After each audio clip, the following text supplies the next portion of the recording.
Operation London Bridge. That's the code name given to the plan in place for the days and weeks after Queen Elizabeth II's passing. The Queen has been sitting on the royal throne since 1952. That's the longest reign of any monarch in British history. And during that time, she's seen over a dozen UK Prime Ministers, nearly 20 Summer Olympics, and over half a dozen popes. The Queen is the cornerstone to the Commonwealth, the patron to almost 600 organisations and charities, and plays a pivotal role in the UK's alliance with many countries. So her passing will bring about a lot of change. Not just for the United Kingdom, but potentially the world.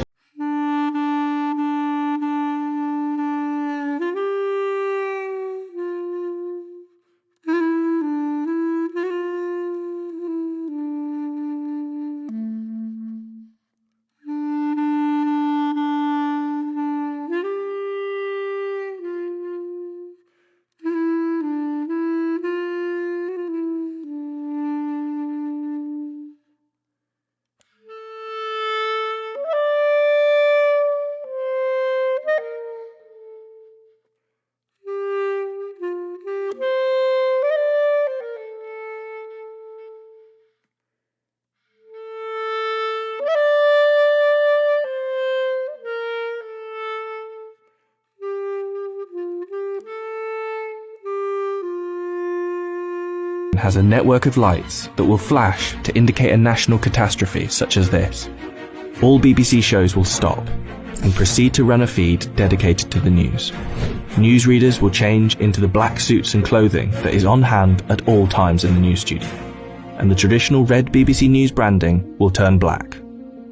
Newspapers, TV channels and radio stations have days of coverage ready to go. On the same day as her death, the Queen's eldest son, Charles, will immediately become king. And it's reported that the stock exchange, businesses and shops across the UK will likely close for the day out of respect. The day after the Queen's death, on a live stream, Charles will make his first official speech as king. And the government will swear its allegiance to the sound of a 41-gun salute in Hyde Park, London.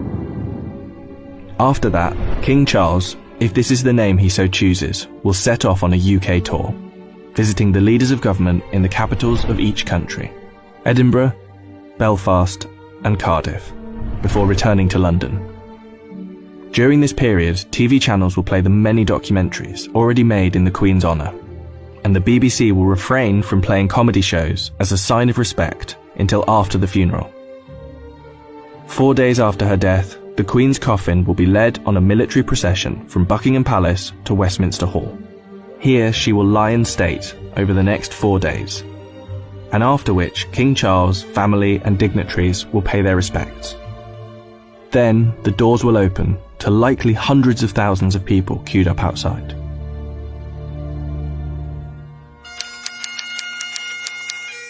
The funeral is estimated to take place 10 to 12 days after the Queen's passing.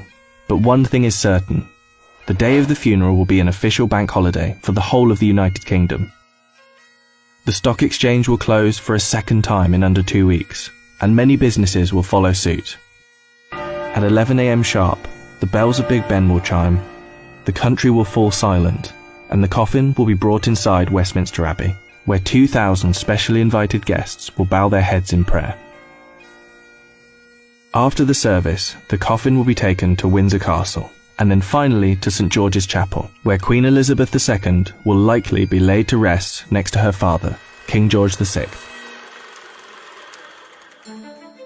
Likely within a year after the funeral, an official coronation for King Charles will take place on yet another bank holiday. All in all, accounting for the multiple bank holidays, funeral expenses and coronation celebrations, the Queen's passing is estimated to cost the UK economy billions of pounds. In addition, hundreds of changes will happen across the UK in the months to come. New British currency will be printed with the King's portrait, and the Queen's currency will slowly be removed from use. The same will happen for stamps, passports, and police and military uniforms, and the national anthem will be changed to God Save the King. Not to mention how the world and Commonwealth will react to the new king could alter the British royal family forever. For example, there is growing support in Australia for the country to become a republic, and the Queen's death could heighten that support. This could lead other countries to follow suit, which would almost certainly weaken the British monarchy. This scenario will one day be upon us. Operation London Bridge will be triggered, and arguably the biggest funeral of our lifetime will be witnessed around the world. This will be the end of an era.